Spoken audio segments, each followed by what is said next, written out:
Let me correct that question a bit. Yes, I've been in international forums, met many leaders. You added great leaders.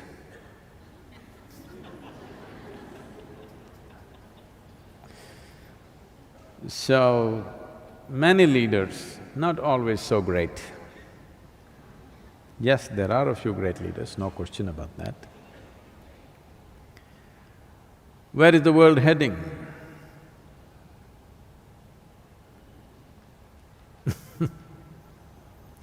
There are many possibilities because we have capabilities and technologies which no other generation could ever dream of. Will our capabilities turn against us or will they work for us is the big question.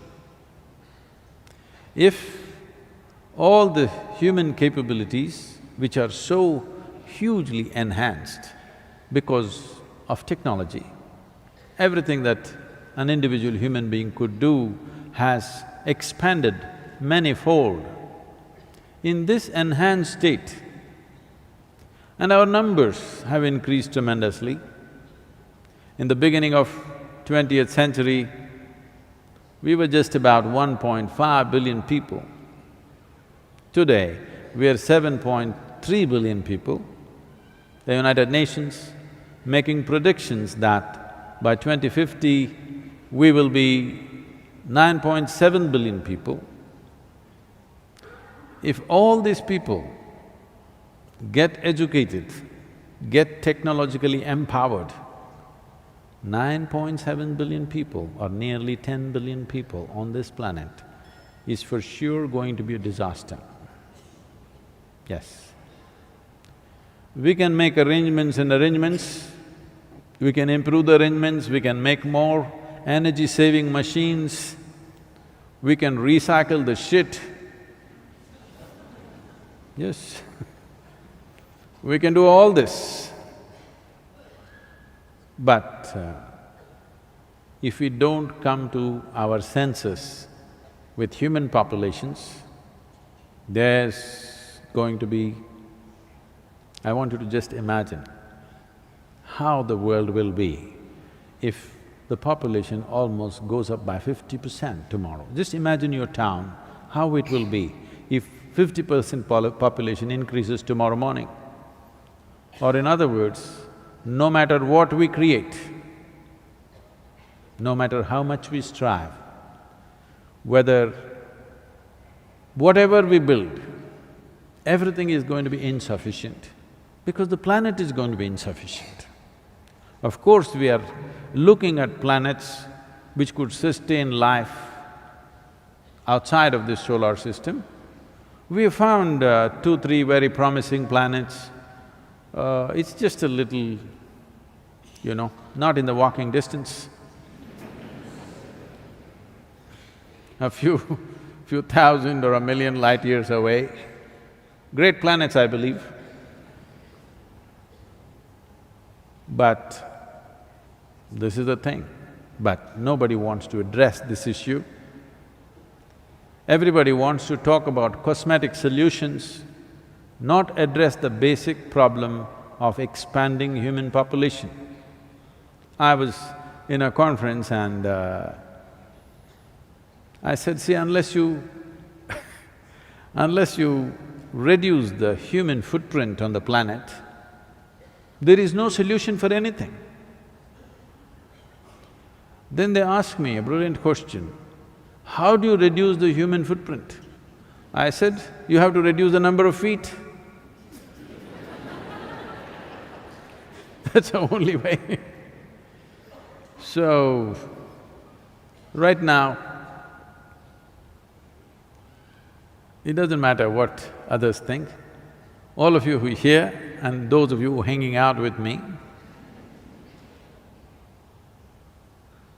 we can take it upon ourselves that we will not push the human population.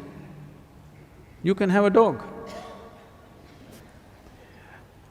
A husband and wife were having a debate whether to have a child or not. The husband wanted a child, the wife hesitating because she will lose the shape of her body and, you know.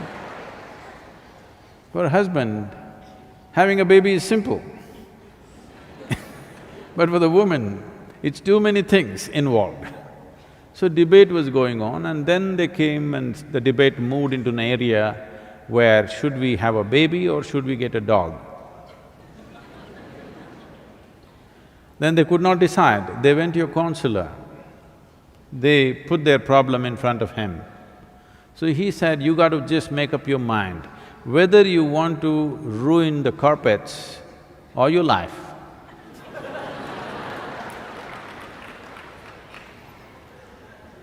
I am not saying children are bad, they're wonderful, but it's just too many. We as human beings, we are wonderful, but we are too many. We are so many that the insect population is going down. No, it's not a joke, it's very threatening. If the insect population disappears, the planet will be destroyed. Yes, the worms disappear, the planet will be destroyed. If you and me disappear, planet will flourish.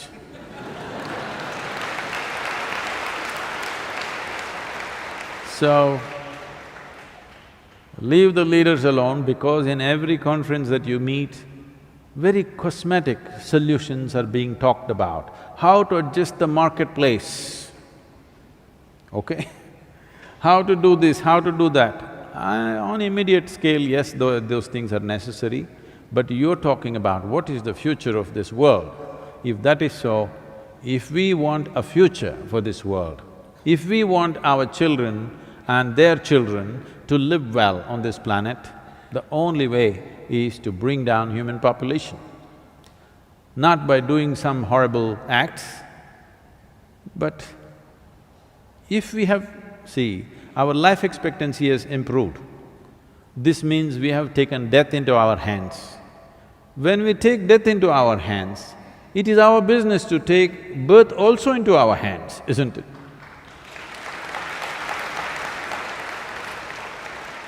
If we convince the population of this one thing, future is very bright because tomorrow morning the sun will come up, what's the problem?